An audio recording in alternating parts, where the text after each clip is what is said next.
ಆಸ್ಪತ್ರೆ ಬೇಲೂರು, ಸ್ವಾಮಿ Vivekananda youth movement Hassan ಇವರ ಸಂಯುಕ್ತ ಆಶ್ರಯದಲ್ಲಿ ಕ್ಯಾನ್ಸರ್ ಮತ್ತು ಇನ್ನಿತರೆ ಮಾರಣಾಂತಿಕ ದೀರ್ಘಾವಧಿ ಕಾಯಿಲೆಯಿಂದ ಬಳಲುತ್ತಿರುವ ರೋಗಿಗಳ ಬೆಂಬಲದ ಗುಂಪು ಸಭೆ ಮತ್ತು ರೋಗಿಗಳಿಗೆ ದವಸ ಧಾನ್ಯದ ಕಿಟ್ ವಿತರಣೆ ಕಾರ್ಯಕ್ರಮವನ್ನು ಬೇಲೂರು ಸರ್ಕಾರಿ ಆಸ್ಪತ್ರೆಯಲ್ಲಿ ನಡೆಸಲಾಯಿತು.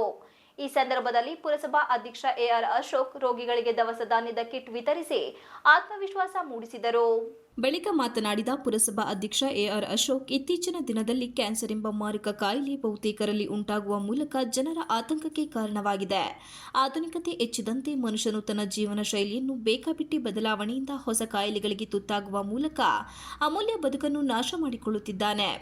ಕಾಯಿಲೆಗಳು ಮನುಷ್ಯರಿಗೆ ಬರುವುದು ಸಹಜ, ಆದರೆ ರೋಗವನ್ನು ಆತ್ಮಸ್ಥೈರ್ಯದಿಂದ ಎದುರಿಸುವ ಗುಣವನ್ನು ಬೆಳೆಸಿಕೊಳ್ಳಬೇಕು ಮತ್ತು ಆಹಾರ ವಿಚಾರದಲ್ಲಿ ಪಂಥ್ಯಗಳನ್ನು ಅನುಸರಿಸಿ ಜೀವನ ನಡೆಸಬೇಕು ಎಂದು ಕರೆ ನೀಡಿದ ಅವರು, ಹಾಸನ ವೈದ್ಯಕೀಯ ವಿಜ್ಞಾನಿಗಳ ಸಂಸ್ಥೆ ಹಾಗೂ ಸ್ವಾಮಿ ವಿವೇಕಾನಂದ ಯೂತ್ ಮೂವ್ಮೆಂಟ್ ಇವರು ನಿಮ್ಮ ಕೈಲಾದ ಸಹಾಯವನ್ನು ಕ್ಯಾನ್ಸರ್ ಪೀಡಿತರು ಮತ್ತು ದೀರ್ಘಕಾಲಿಕ ರೋಗಿಗಳಿಗೆ ಸಹಾಯ ಮಾಡಬೇಕು ಎಂಬ ಮನವಿ ಹಿನ್ನೆಲೆಯಲ್ಲಿ ಇಂದು ಮನಪೂರ್ವಕವಾಗಿ ನಾವುಗಳು ಅವರಿಗೆ ದವಸ ಧಾನ್ಯಗಳ ಕಿಟ್ ನೀಡಲಾಗಿದೆ.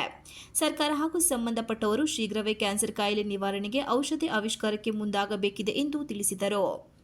ಹಾಸನ ಜಿಲ್ಲಾ Swami Vivekananda youth movement preventive oncologist ಮತ್ತು ಸ್ವಯಂ ಸೇವಕ ವೈದ್ಯರಾದ ಡಾಕ್ಟರ್ ಸಿಎನ್ ಜಗದೀಶ್ ಮಾತನಾಡಿ, ಕ್ಯಾನ್ಸರ್ ಮತ್ತು ಕೆಲ ದೀರ್ಘಾವಧಿ ರೋಗಿಗಳಿಂದ ಬಳಲುತ್ತಿರುವ ರೋಗಿಗಳಿಗೆ ಸ್ವಾಮಿ ವಿವೇಕಾನಂದಂ ಯೂತ್ ಮೂವ್ಮೆಂಟ್ ಅವರಿಗೆ ಆರೈಕೆ ಮಾಡುವ ನಿಟ್ಟಿನಲ್ಲಿ 10 ಕಾರ್ಯಕ್ರಮಗಳನ್ನು ಸರ್ಕಾರ ಜೊತೆಗೆ ರೂಪಿಸಿದೆ. ನೂರಾರು ದಾನಿಗಳು ನಿಸ್ವಾರ್ಥದಿಂದ ಸಹಾಯ ಹಸ್ತ ನೀಡಿದ್ದಾರೆ.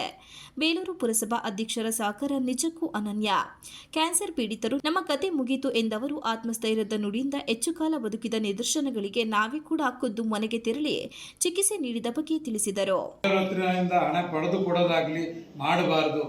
ನನಗೆ ನನ್ನ ಮನಸ್ಸಿನ ಇಚ್ಛೆಯಿಂದ ಏನು ಕ್ಯಾನ್ಸರ್ ಪೇಷಂಟ್ಗಳಿದ್ದಾರೆ ಅವರಿಗೆ ನಾನು ನನ್ನ ಕೈಲಾದಂಥ ಏನು ಒಳ್ಳೊಳ್ಳೆ ಆಹಾರದ ಕಿಟ್ಗಳನ್ನು ಕೊಡಬೇಕು. ಒಂದು 20 ಜನನ ಸೆಲೆಕ್ಟ್ ಮಾಡಿ ತಕ್ಷಣ ಲೀಸ್ಟ್ ಕೊಡಿ, ನೀವು ಯಾವತ್ತು ಹೇಳ್ತೀರ ಅವತ್ತು ನಾನು ಬರ್ತೀನಿ ಅಂತ ಹೇಳಿ. ಏನೇ ಕೆಲಸ ಇದ್ದರೂ ಇವತ್ತು 2-3 ಕಾರ್ಯಕ್ರಮ ಇತ್ತು, ಅದನ್ನೆಲ್ಲ ಮುಗಿಸಿ ಇನ್ನೂ 1-2 ಕಾರ್ಯಕ್ರಮ ಇತ್ತು. ಕಾರ್ಯಕ್ರಮದಲ್ಲಿ ಬೇಲೂರು ಸರ್ಕಾರಿ ಆಸ್ಪತ್ರೆ ಅರವಳಿಕೆ ತಜ್ಞರಾದ ಡಾಕ್ಟರ್ ವೆಂಕಟರಮಣ, ಆಸ್ಪತ್ರೆ ಆಡಳಿತಾಧಿಕಾರಿ ಡಾಕ್ಟರ್ ಸುಧಾ, ಹಿರಿಯ ಆರೋಗ್ಯ ನಿರೀಕ್ಷಣಾಧಿಕಾರಿ ದಯಾನಂದ್, ಪುರಸಭಾ ಆರೋಗ್ಯ ನಿರೀಕ್ಷಕಾಧಿಕಾರಿ ಲೋಹಿತ್, ಕಾಂಗ್ರೆಸ್ ಮುಖಂಡ ಸುಬ್ರಹ್ಮಣ್ಯ, ಶೇಖರ್ ಮತ್ತು ಎಸ್ವಿವೈಎಂ ಸಿಬ್ಬಂದಿಗಳು ಸೇರಿದಂತೆ ಇನ್ನು ಮುಂತಾದವರು ಹಾಜರಿದ್ದರು. Ganesh, TV 46 Malenadu news, Belur.